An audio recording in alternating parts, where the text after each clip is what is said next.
అప్పట్లో తెలుగుదేశం పార్టీ కార్యాలయం మీద దాడి, ఆ దాడి తర్వాత జరిగిన పరిణామాలు, అప్పుడు వైసీపీ వాళ్ళని మొక్కుబడిగా అరెస్ట్ చేసి స్టేషన్ బెయిల్ ఇచ్చి ఇంటికి పంపించేశారు కోర్టు కోసం.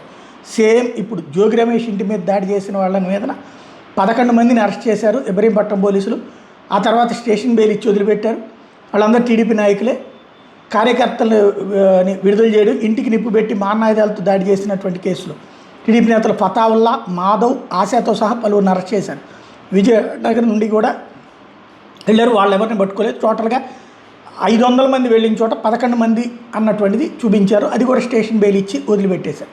ఇందులో విశేషం వల్ల ఏంటంటే ఇటు జోగి రమేష్ మీద కేసు నడుస్తుంది, రేపు అది నాన్ బెయిలబుల్ ఆస్పెక్ట్లో తీసుకెళ్లేటటువంటి ప్రయత్నం చేస్తున్నారు. ఇంకొక వైపున ఇప్పుడు ఈ స్టేషన్ ఇంకో కేసినేని చిన్ని ఎవరైతే విజయవాడ ఎంపీతో పోటీ ఇప్పుడు తెలుగుదేశం శ్రేణులు ప్రారంభించినటువంటి ప్రచారం ఏంటంటే అబ్బెబ్బే వాళ్ళ ఇళ్ళు వాళ్లే తగలబెట్టుకున్నారు ప్రచారం డైవర్షన్ కోసం అని.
అక్కడ డ్రింక్ కార్డు రాలేదు.